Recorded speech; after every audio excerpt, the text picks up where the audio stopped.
What's up? What's up? What's up? It's your girl Catherine Yancey here on Disco 100 Radio. This is K.D.Y live, and thank you for tuning in. Please subscribe if you have not already to Disco 100 Radio on YouTube, and I'll tell you how you can follow me a little later. But today is very special for me. This beautiful young lady who's sitting beside me just happens to be my daughter. Her name is K.D.Y Yancey. Say what's up to the people, Kiara. Hello, hello. Please talk into the mic. So today's show, pull it, pull it. There you go. Today's show is titled I'm Sorry That Happened to You. And it's something I came up with just last year, not too long ago. It's been in effect. We have a group on Facebook. If you have not already started to follow the group on Facebook, please join us. But it stems around abuse and the lack of conversation around abuse is how it started, or just the lack of the ability for those who witness abuse or are aware of abuse to just empathize and say, I'm sorry that happened to you. We have to start the discussions necessary for healing to help those get through their healing journey if they have been violated in any way, and also to prevent the abuse of people going forward. And I say people because it can be a man, woman, boy, or child. And the abuser can be a man, woman, boy, or child. Okay, so no one is exempt from any side of this. We are aware that there are male victims who are abused at the hands of female abusers. And we know that there are female victims who are abused at the hand of male abusers. There are female victims abused at the hands of female abusers. And there are males who are abused at the hands of other males. So a lot of those conversations are just not had. They're just not comfortable subjects to talk about, and people tiptoe around them. And better yet, they don't even speak of them at all. They act like they don't exist, and they really do. So my daughter, Kiara, doesn't she look beautiful? Thank you. You're beaming over here. You must look like your mother with your cute self. Okay, so my daughter is here today because, again, we're talking about I'm sorry that happened to you. First off, doesn't that just easily roll off your tongue? I'm sorry that happened to you. It does. Yeah, right. If somebody did something, and just the easiest way to show empathy is just I'm sorry that happened to you. You know, it doesn't mean that you're taking any responsibility for it yourself, or we're implying that you had something to do with it. It just means that you have the ability to care. Right. So my daughter, Kiara, tell them how old you are now, Kiara. I am 25 years old. Kiara is 25. She's expecting right now, so she's a little plump if you can see her right now. And she got her little pregnant fits on and stuff. But it's all good. You know, she beat her face and I just came in. I'm like, okay, girl, I see you. So she's 25. So earlier this year, Kiara revealed to me something. And she said it happened how many years ago, Kiara? About 20 years ago. Okay, and what age would that make you? 5. That would make her 5 years old. So that little girl on the picture behind us is actually Kiara at around 5. So that's a really, really little girl. Kiara at 5 is like innocent, right? You see the picture? So what happened when you were 5, Kiara? When I was 5, I went to, my babysitter. A babysitter that I selected because they were referred to me by my brother, of all people. My brother is a no games type of person when it comes to his niece. Mm-hmm. So I truly trusted his selection for me of the babysitter. So it wasn't a blind, just find a babysitter, anybody who can keep my child. It was a referral. Okay, so go ahead. Right. And she had a teenage son, and he probably was about 14, 13, 14 maybe. And he touched me inappropriately and would kiss on me and things. And at first, being 5, I didn't think much of it. I thought maybe this was normal. What made you think it was normal? Just being young and naive. You didn't know what to do with it. didn't know what to do with it, have never experienced anything like that. Growing up, I'm getting older. I'm thinking maybe this is the time for all that. I don't know what Right. this I is. mean, I understand that sentiment to an extent because I do remember when I was in kindergarten, the kids would go into the coat closet and bump pans, and we had to look out for whoever was, in the closet or whatever. So I do remember situations like that as a child, but as a parent, you don't think it's going to be your child, I suppose. So I was really upset when you brought the news to me because I thought I had done a good job of protecting you from some of the things that had happened to me as a child. And of course, we want to do differently and present a better situation for our generations behind us. So I thought I had done that for you and kept you safe. And you revealed to me 20 years later that I had not. So I felt like I somewhat failed you. You didn't have any personal lashing out at me, but just as a parent, I felt like I had failed in a sense. So she has the 14-year-old son. He's touching you. He's kissing you. How often does that occur? Once it started, it didn't stop. So it was pretty much every time I went over there, that's when it would happen. And you went over there every day because that was your Right. after school place. Right. And she was your babysitter for at least a year. Right. So how did it get to a place where he was able to perform the acts with other people in the house? Because how many other people were in the house with the babysitter? She kept other kids as well.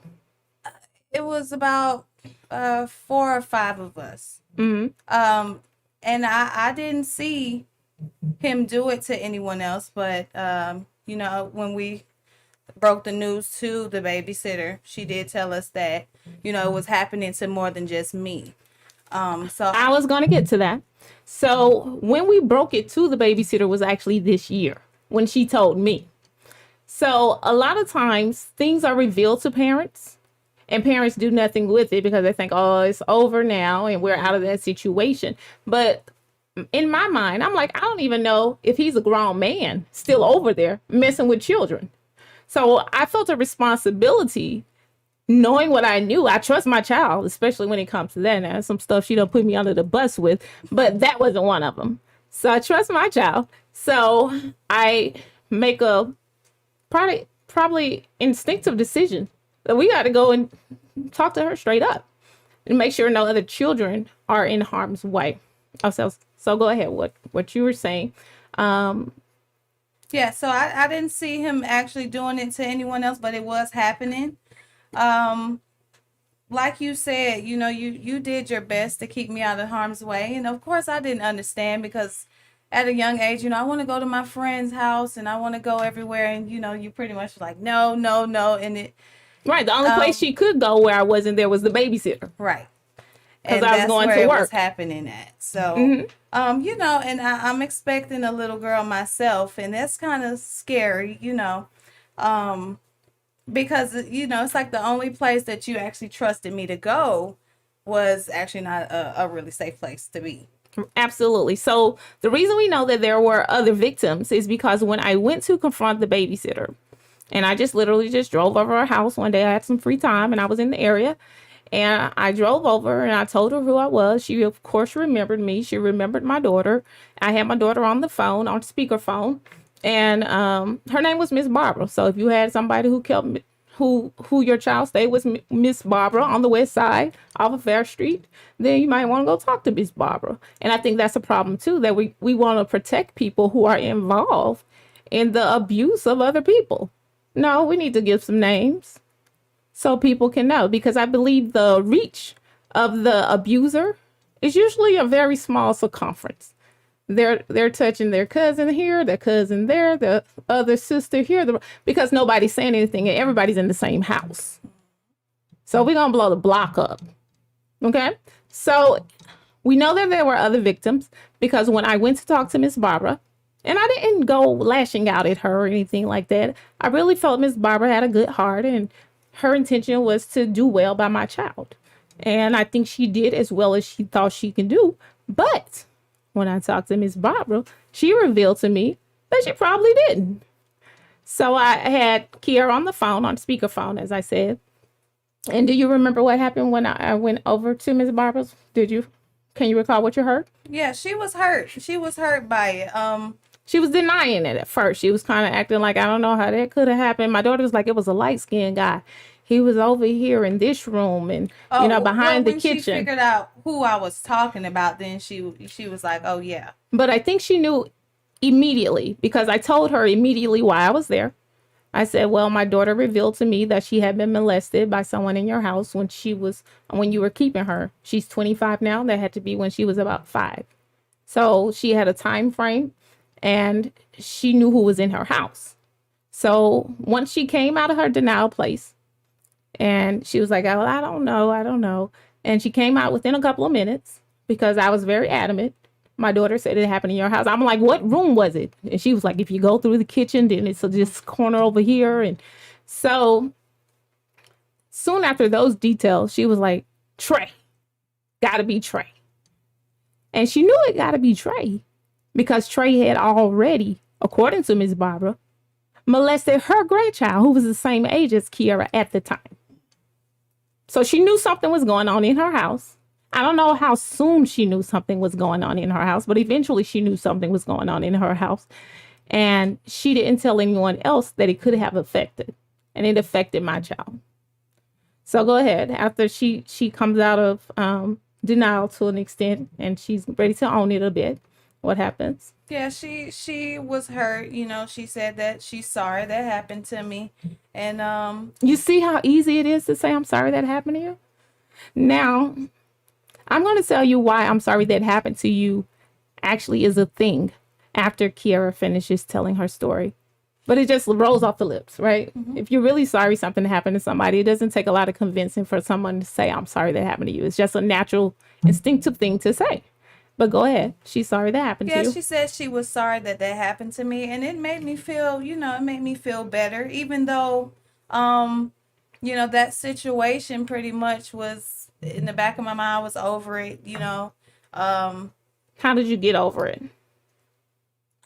I honestly didn't see anything wrong until I got older. I was, a little older, and I was like, wait, that was wrong. I didn't really realize it while it was happening. So it didn't really have a traumatic effect on me, which is why, I never lashed out or acting different or anything. Did you think it made you more prone to sex early or anything like that?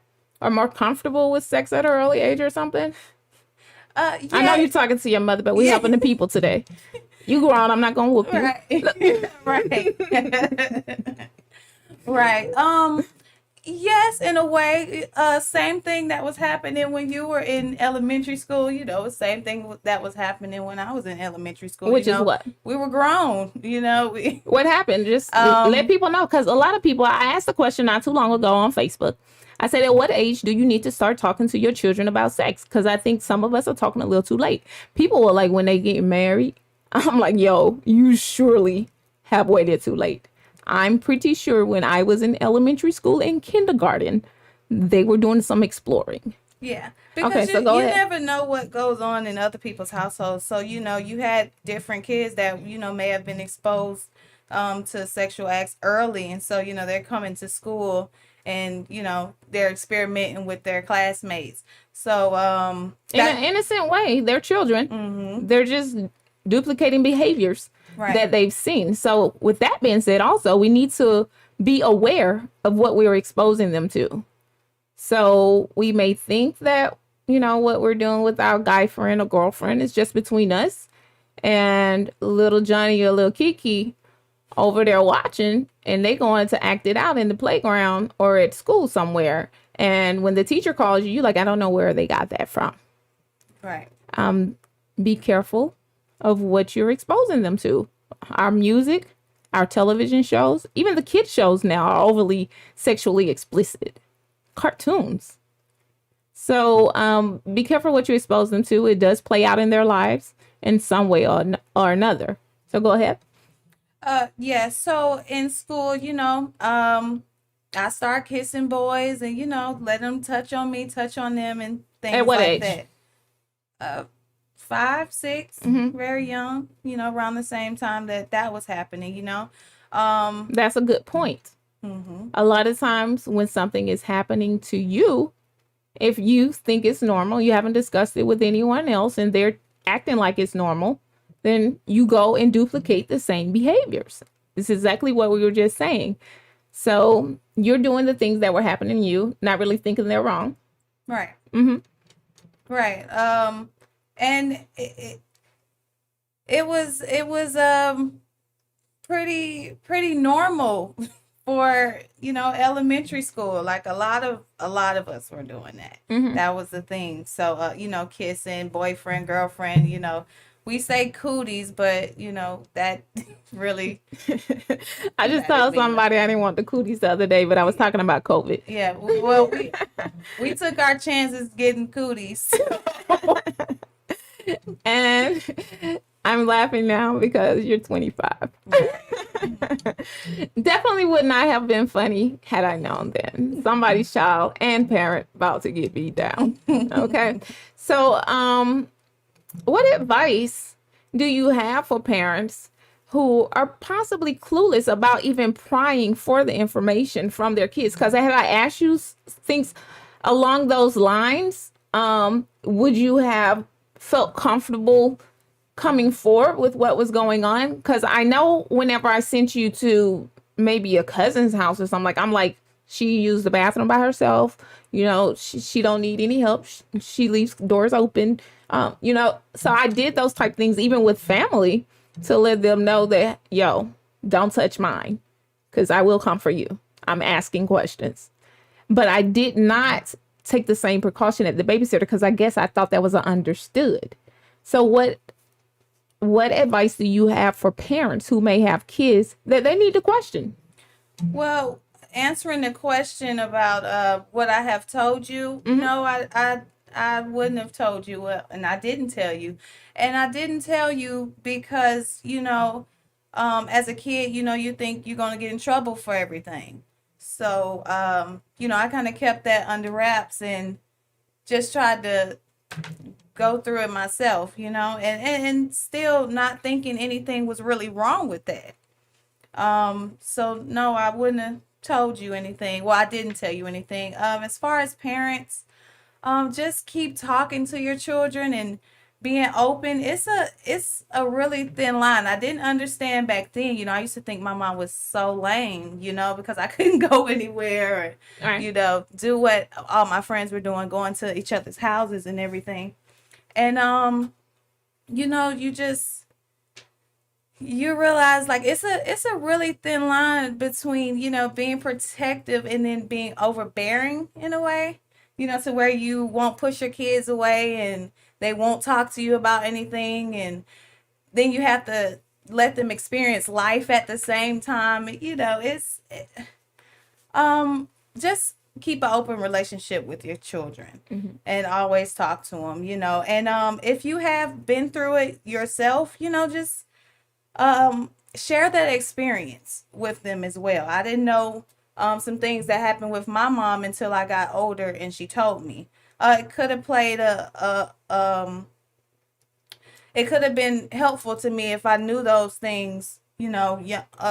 If I had expressed to you what happened to me younger, do you think that you would have told me when you were younger? Not necessarily at 5, but when you were before 25. I believe I would have told you then. Because we pretty much have had open communication. I tried to raise you in a manner where you did feel like you had a voice, because in some ways how I was brought up, I didn't feel like I was heard. So I tried to make sure that you felt heard, not necessarily that I agreed with everything, but at least you got a chance to get it out. So even in that, I thought that I had just set the stage for if anything had happened or should happen, she would surely come to me. So it's that much more important to have communication lines in place, because we did have good communication, but she still didn't feel comfortable.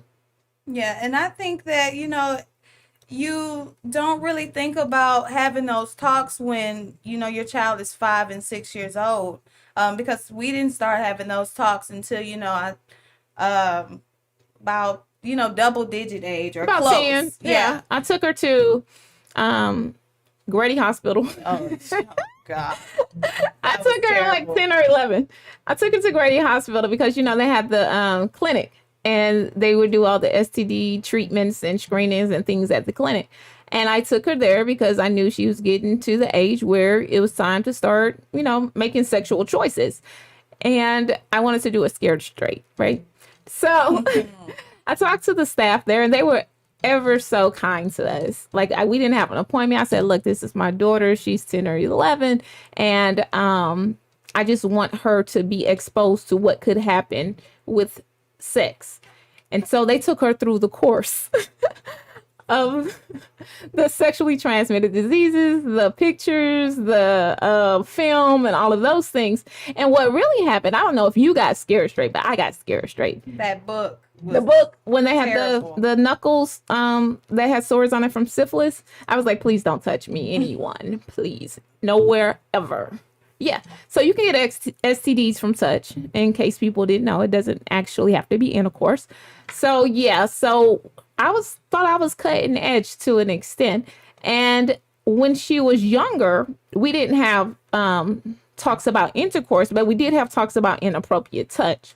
And that probably did start around the 5 or even younger, because I remember you touch yourself when you were younger in an inappropriate way. I'm like, where'd you get that from? Who touched you? And so we've always, like I said, if I take you anywhere, I don't care who it is, family, friends, I'm like, yeah, I'm going to ask her if anybody touched her. I'm like straight up before I even leave. Like, this question is going to be asked when I get back. So I thought I had, like I said, set you up for success to not have to deal with the stuff that comes along with being inappropriately touched at a young age. You said you don't really feel any remnants of it in a negative way then, but what about now that you're grown? Now that I'm grown and, like I'm expecting a baby girl myself, I'm upset about it, of course, in that aspect. But because, it's scary, just not knowing. And the one person you may trust, you might not need to be trusting that person. So, I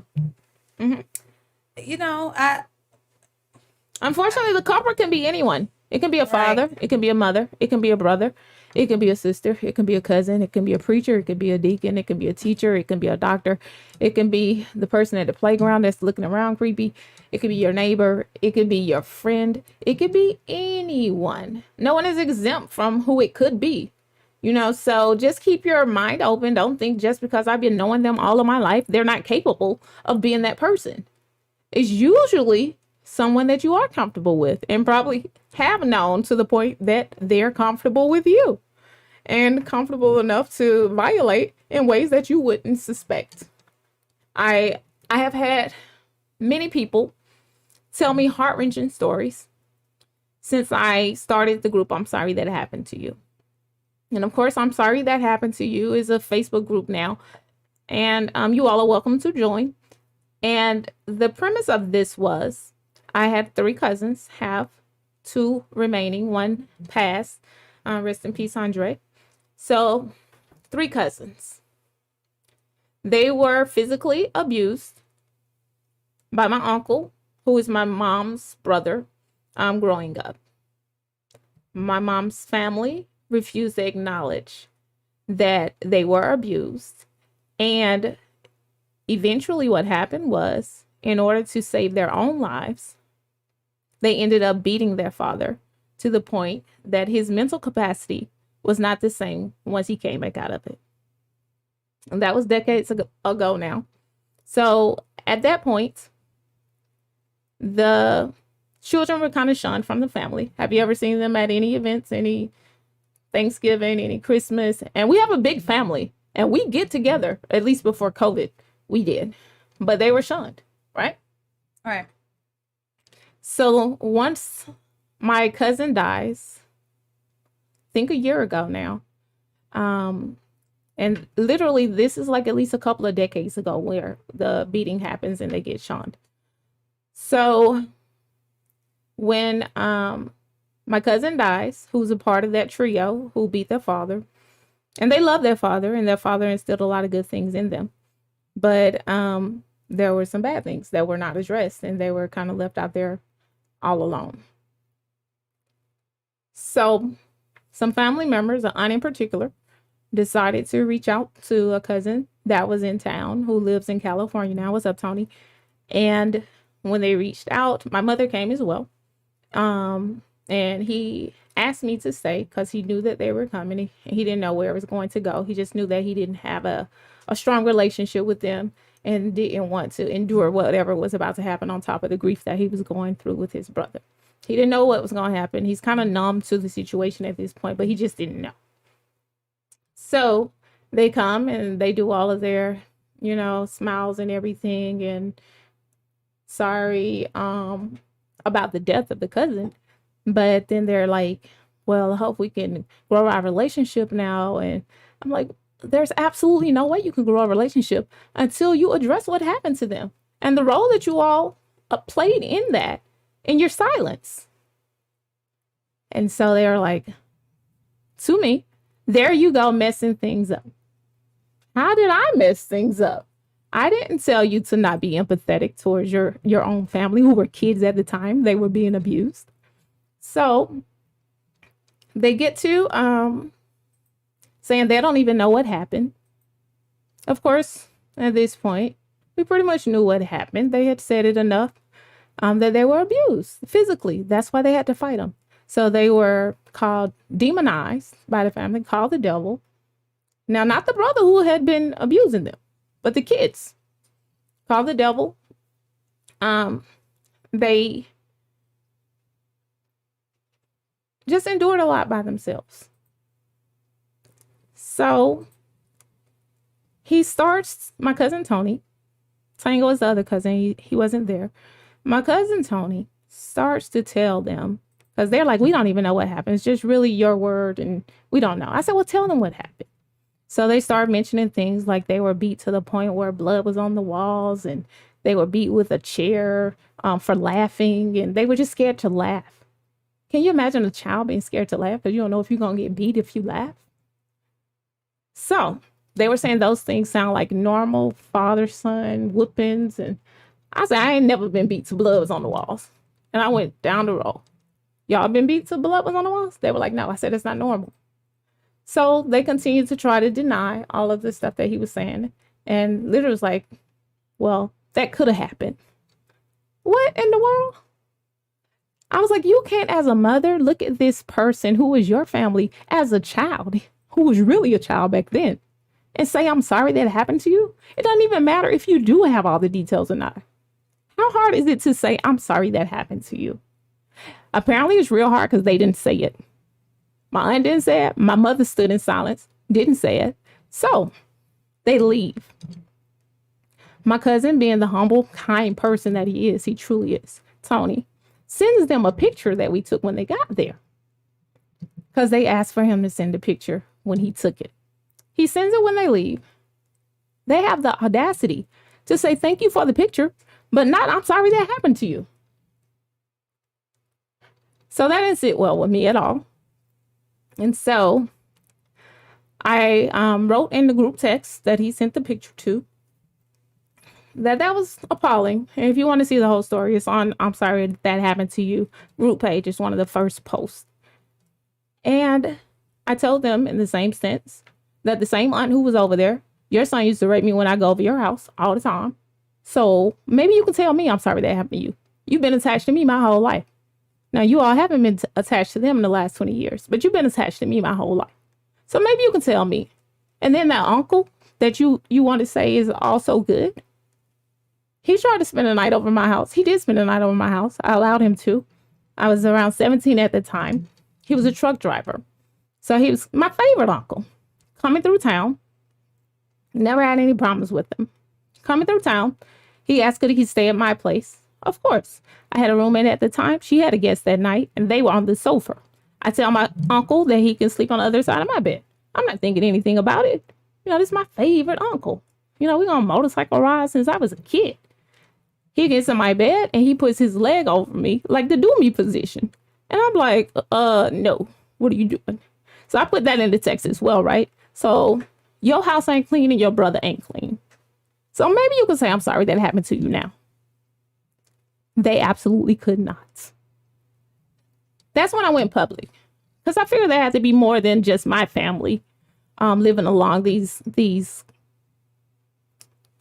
I don't even want to say blind lines, because they clearly see what's happening. They're wanting to be blind to the truth. But I think we have to put that in the past. And that's why we're public now. So I'm sorry that came to you. I'm sorry that happened to you, came to be because of my own family issues. And I just thought it's a simple thing to say. I'm sorry that happened to you. It doesn't mean that you're taking responsibility for what somebody else did. It's just you're truly sorry. So for anybody who has not heard, I'm sorry that happened to you, and you need to hear it. I didn't even know I needed to hear it until people started telling me after I posted it. And I was just like, wow, I didn't know I even needed it. So I'm sorry that happened to you. Whatever it is, I'm sorry that happened to you. Kiara, I'm sorry that happened to you. I'm sorry that happened to you. Oh, thank you. So when you first told me that the issue happened at the babysitter, I was upset, right? But let me tell you when I got really upset. When you sent me this picture today. I saw how little 5 is, how innocent 5 is. I got pissed. It's like I want to go back over there in a whole nother tone. I won't. I think we did what we needed to do. But I'm just saying, it just made it so real for me to see that little bit. Let me scoot over so people can see this 5. 5. Innocence taken. 5.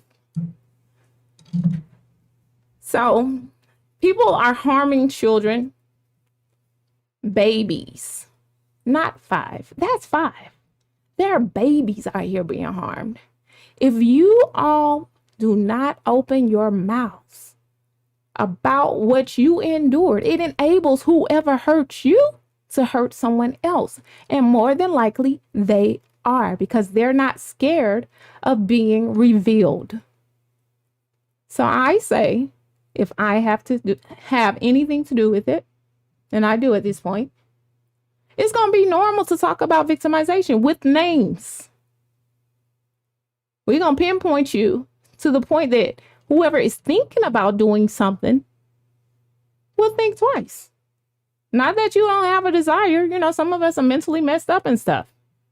But you won't act on it. You'll go get your mental help that you need. So what do you think you can do to protect your child? Yeah, I want to say just keep her to myself 24/7. What you want to say?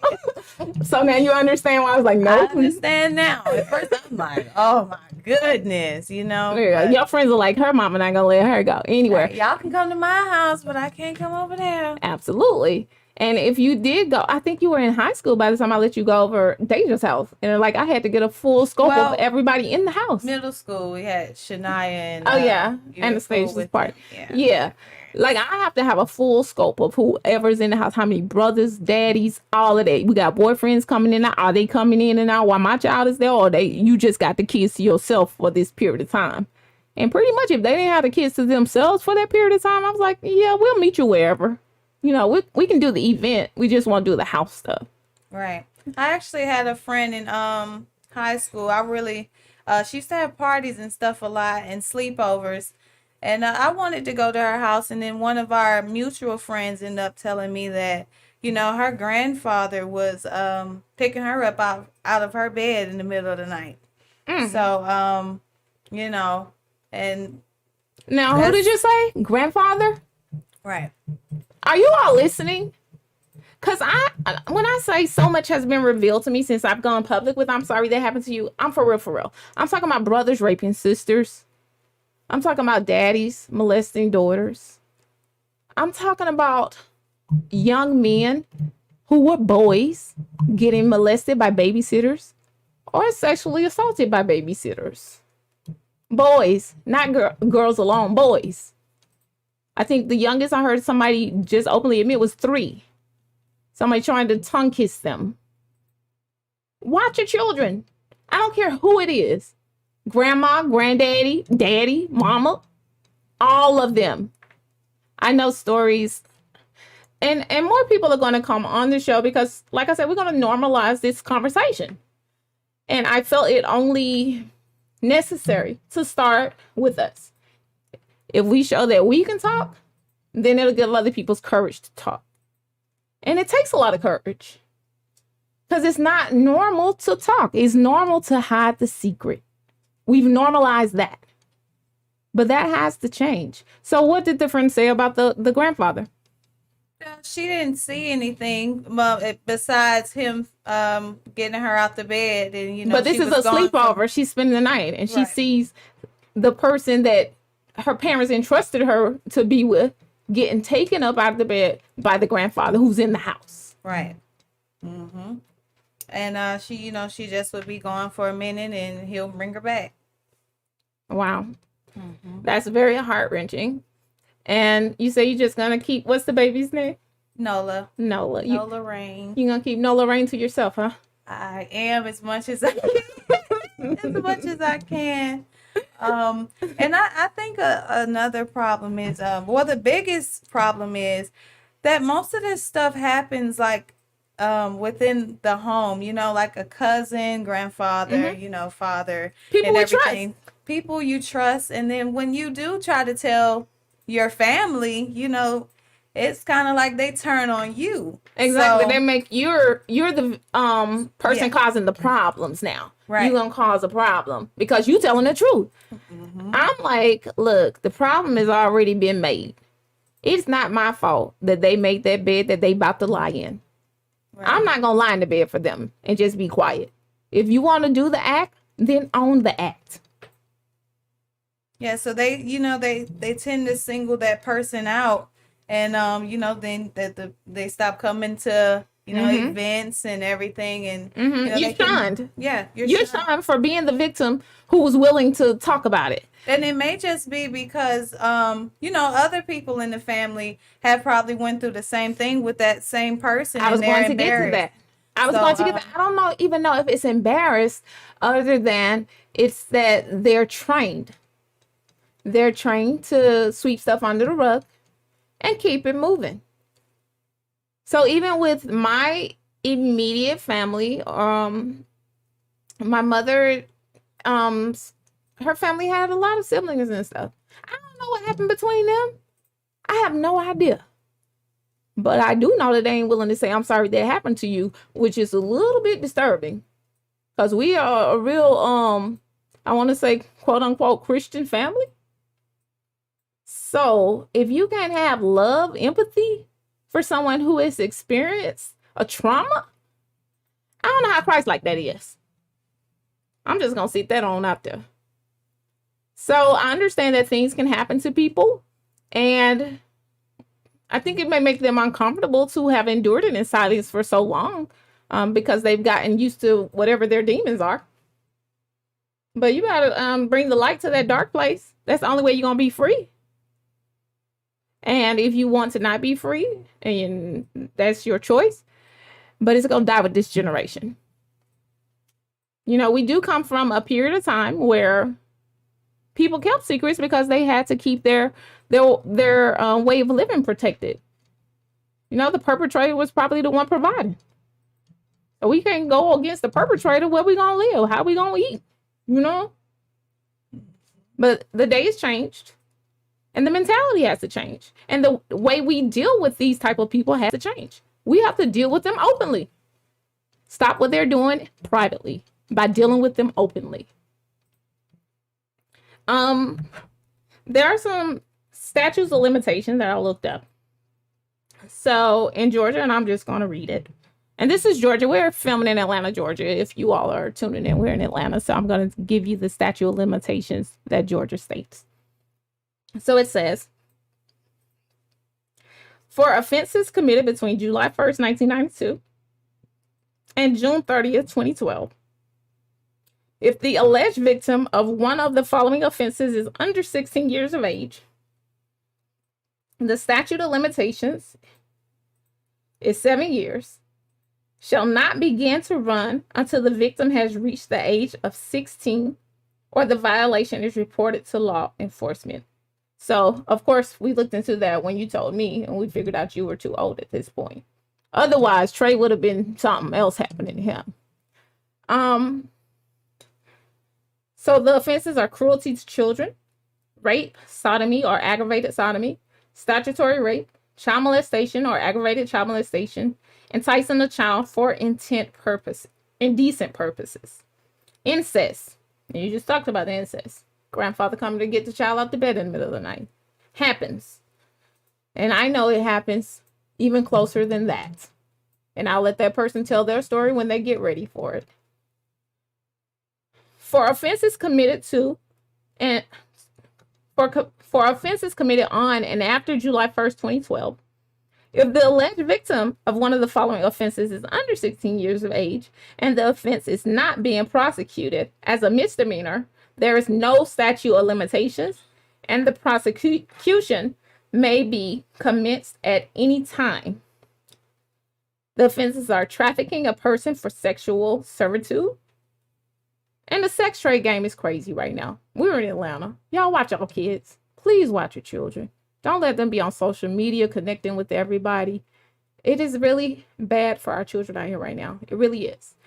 But trafficking a person for sexual servitude, cruelty to children in the first degree, rape, aggravated sodomy, child molestation or aggravated child molestation, enticing a child for indecent purposes, incest.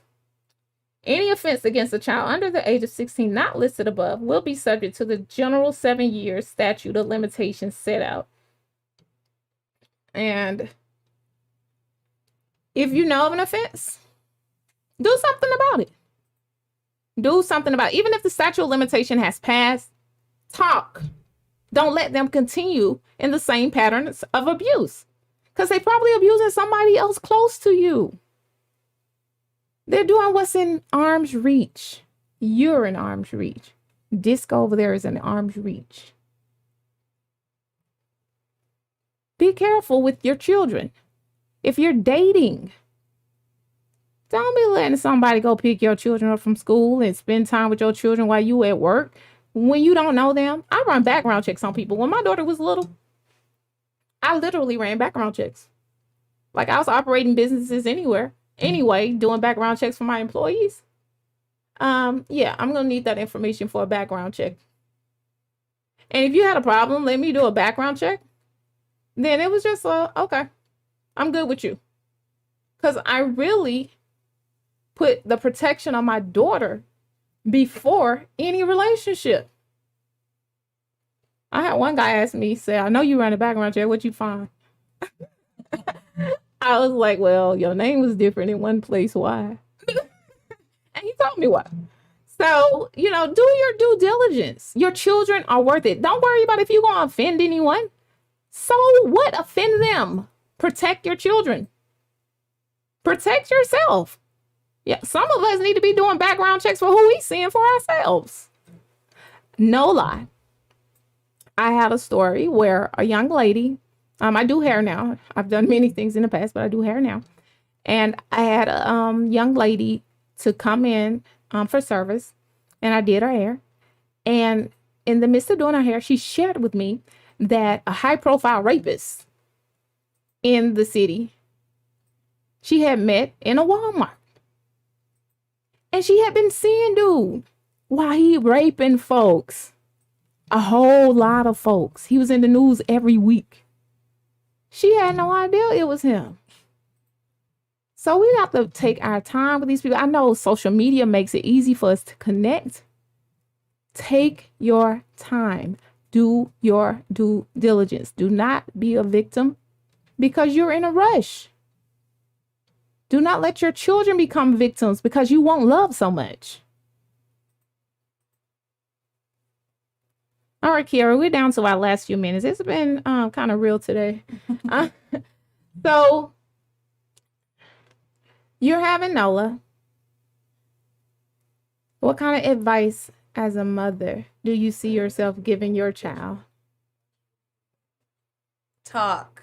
Tell me if anything is wrong. I would always ask those same questions. Has anyone touched you inappropriately?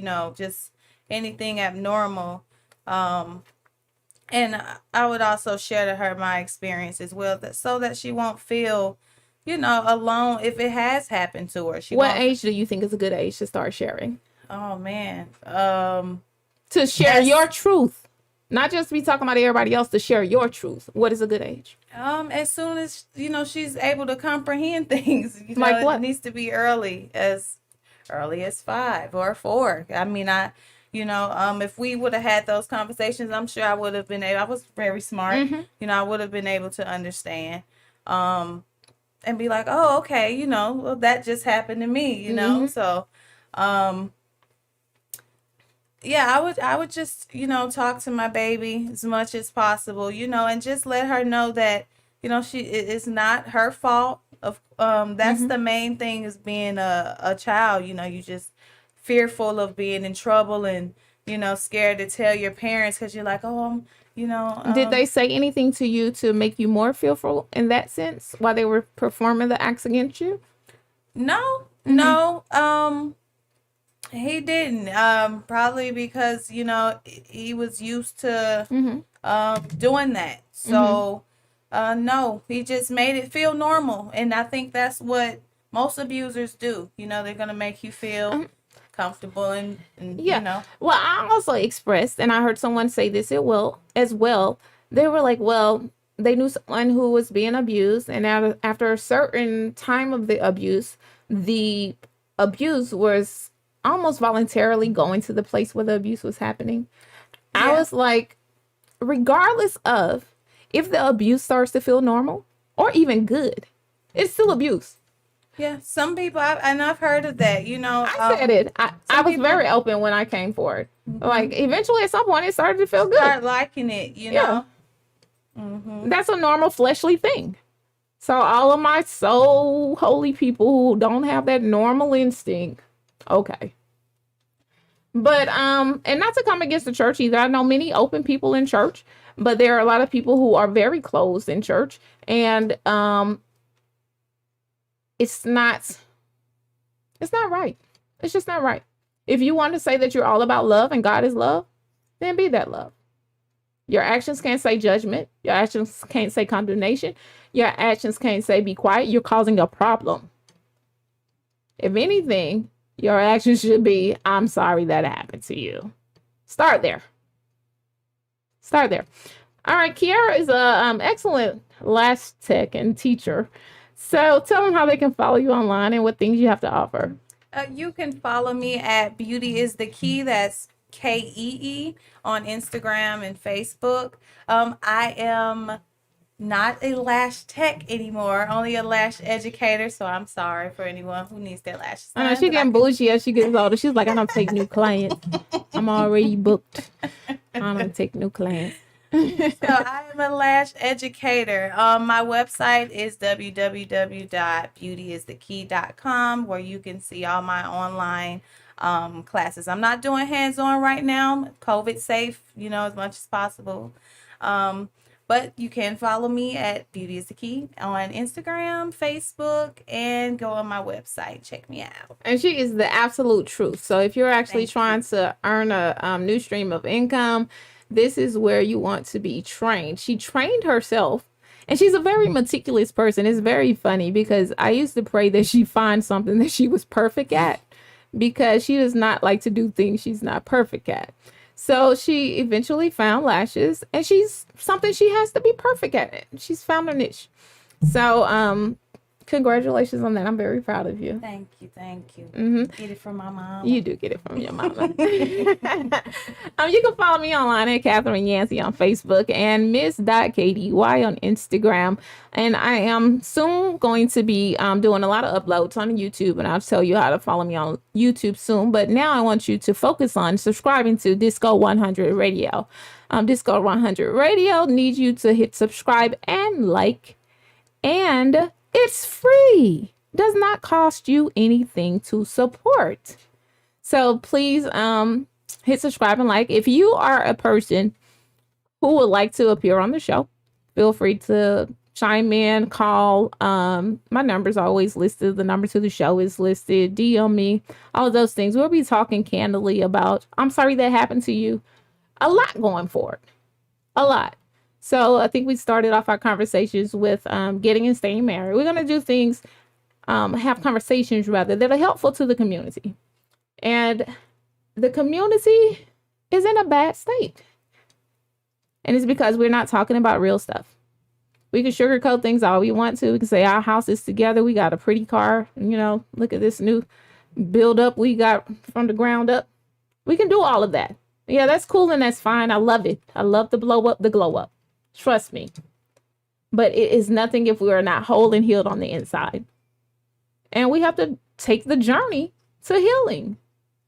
The journey first starts with being honest about ourselves. It's funny, a lot of times I post a lot of questions on Facebook, and there's usually a question about I.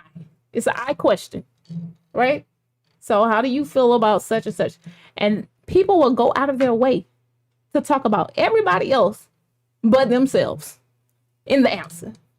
They have an answer for everything and everybody else but themselves. And I'm like, can you please answer for you? So today I'm going to say, answer for you and your household. Have the necessary conversations. If this generation was not safe, let's make the next generation safe. There are things that we can do. And it's very simple. You hear us here today? It's called talking. We're talking. Basic conversation. We ain't trying to go up and start no friction with nobody. We're trying to get the truth out.